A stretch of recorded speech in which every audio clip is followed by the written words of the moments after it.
দেখাবো লাড্ডু হয়ে গেল গুড্ডু। গ্রামের পরিবেশ যতটা স্বাস্থ্যকর ততটা ভয়ঙ্কর।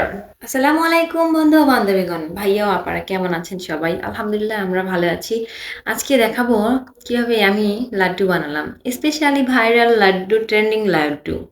বেসনের লাড্ডু যে এত মজা হয় আমার জানা ছিল না। আমিও দ্বিতীয়বার বানালাম। প্রথমবার ট্রাই করেছি তখন তেমন একটা ভালো লাগেনি, কিন্তু এবার এত মজা হবে কল্পনার বাইরে ছিল আমার কাছে। কথায় কথায় কিন্তু আমি অনেক দূর চলে এসেছি। আমি কিন্তু বেসনটাকে লবণ পানি দিয়ে গুলিয়ে ভেজে নিয়েছি, তারপরে ব্লেন্ডার করে গুঁড়ো করে নিয়েছি। যে আপুরা এখনো বেসনের লাড্ডু বানিয়ে খাননি তারা প্লিজ ট্রাই করবেন, আর একবার বানিয়ে খেয়ে আমাকে মনে করেন বারবার বারবার মনে করবেন যে কি বানাইলো আপু, আপু কি বানাইলো আর কি খাওয়াইলো।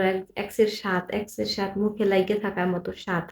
Test R test, feeling are feeling, এক্সের অন্তর থেকে কলজের ভিতর থেকে আমার জন্য দোয়া চলে আসবে। তারপরে এখানে আমি চিনিগুলো 3 চামচ চিনি নিয়েছিলাম, বড় বড় 3 চামচ চিনির শিরা বানিয়ে আঠালো বানিয়ে তকতকে ঝকঝকে করে একদম লাল টুকটুকে মনে করেন যে কি বলে ফুড কালার দিয়েছিলাম। তারপরে ফুড কালার দেওয়ার পরে এখানে আমি লাল করে ফেলছি। তারপরে আমার যে ব্লেন্ডার করা যে বেসনের গুঁড়োগুলো ছিল ওগুলো দিয়ে নাইড়া চাইড়া একদম মাখা মাখা করে ফেলবো।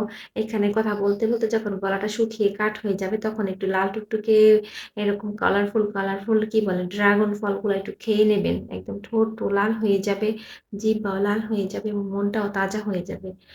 তো তারপরে আমি এটাকে নেড়ে চেড়ে একদম আঠালো-মাঠালো কাঠালো করে ফেলেছি। বলছেন এক্সের সুন্দর লাগতেছিল। দেখতে ইচ্ছা করছিল।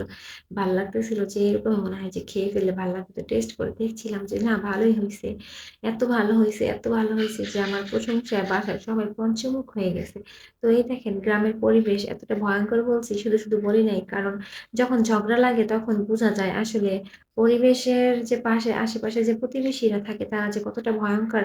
আর যখন এভাবে আদালত বসায় এক পক্ষে আরেক পক্ষের লোকেদের জন্য তখন যে কতটা খারাপ লাগে যা বলার মতো না। মানুষের সাথে উঠে বসে টিকা যায়, টিকাটা অনেক বড় কষ্টদায়ক, কষ্টকর হয়ে যায়।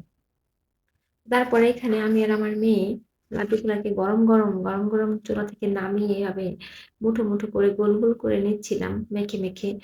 হাতটা একদম এত গরমের ঠেলায় মনে করেন যে পুইরা লাল হয়ে গেছে বুঝছেন? গরমের ঠেলায়। ছ্যাঁত লাগা অবস্থা একটা হয়ে গেছে। তো তারপরে সুন্দর করে লাড্ডু বানিয়ে নিতেছিলাম।